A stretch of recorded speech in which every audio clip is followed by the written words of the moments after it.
আর এই কারণে Apple folding phone তৈরি করে না, কারণ অ্যাপেল ভালো করে জানে যে ফোল্ডিং ফোনের কোনো ভবিষ্যৎ নাই। কারণ এই ফ্লিপ অথবা ফোল্ডিং ফোন এটা শুধুমাত্র স্মার্টফোন ইন্ডাস্ট্রির একটা ফালতু ইনোভেশন। তো এগুলো আমি কেন বলতেছি সেটা আপনি এই ভিডিও দেখার পর বুঝতে পারবেন। তো চলেন ভিডিও শুরু করা যাক। তো হ্যালো গাইস, আমি Mohammad Imam Hossain and welcome to tech ইনু। তো ফোল্ডেবল ফোন, তো নাম শোনার পর জিনিসটাকে অনেক কুল মনে হয়, তাই না? তো আপনি যদি এই জিনিসটাকে কুল মনে করেন তাহলে আপনি অনেক বড় ফুল। मगर क्यों? তো বর্তমানে স্মার্টফোন ইন্ডাস্ট্রির প্রায় সকল ব্র্যান্ডগুলাই নতুন কিছু ইনোভেশন করার চেষ্টা করতেছে। তার ভিতরে ফোল্ডিং ফোন বা ফ্লিপ ফোন এটা নিয়ে একটু বেশি মাতামাতি চলতেছে। আর বর্তমানে মার্কেটের ভিতরে একটার পর একটা ফোল্ডিং বা ফ্লিপ ফোন লঞ্চ হচ্ছে। তো সেজন্য আজকের ভিডিওতে আমরা আলোচনা করব কেন ফোল্ডিং ফোন আপনার নেওয়া উচিত নয়।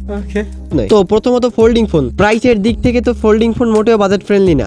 প্রাইসের ব্যাপারে আমি যখন জিজ্ঞেস করলাম, ওই যে 6 লাখ 20 সেল হয়েছে, ফার্স্ট টাইম যখন আসছে মনে হয় 7 লাখ পর্যন্ত গেছে। তো এই ফোল্ডিং ফোনের প্রাইস দিয়ে আপনি সেই লেভেলের একটা ফোন কিনতে পারবেন।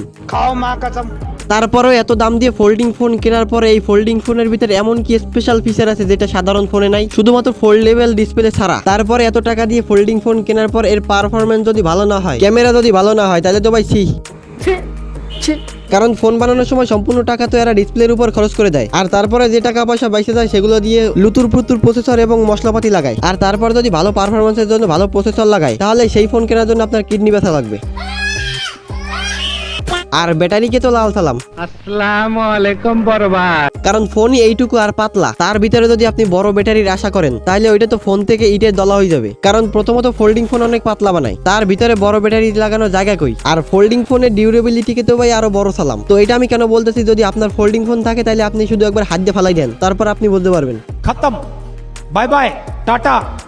আর তাছাড়া আপনার যত দামি ফোল্ডিং ফোন থাকুক, হিঞ্জের মাঝখানে ভাঁজ পড়বেই। তো এর হিঞ্জ যদি একবার নষ্ট হয়ে যায়, মানে এর কবজা, তাহলে এর হিঞ্জ ঠিক করতে যে টাকা লাগবে সেই টাকা দিয়ে আপনি নতুন একটা ফোন কিনতে পারবেন। কিন্তু আপনি চাইলে এই হিঞ্জ ঠিক করার পরিবর্তে আপনি দরজার হিঞ্জ লাগাই দিলেও পারেন, মানে দরজার কবজা। আর তাছাড়াও এই ফোল্ডিং ফোনের জন্য স্পেশাল ফিচার বা স্পেশাল কোনো অ্যাপ্লিকেশন নাই যে এই ফোল্ডিং ফোনে আপনি ব্যবহার করবেন। তাহলে এত টাকা দিয়ে এই ফোল্ডিং ফোন কেনার কি দরকার? এই টাকা দিয়ে আপনি ভালো একটা ফোন কিনতে পারবেন। बात तो सही है।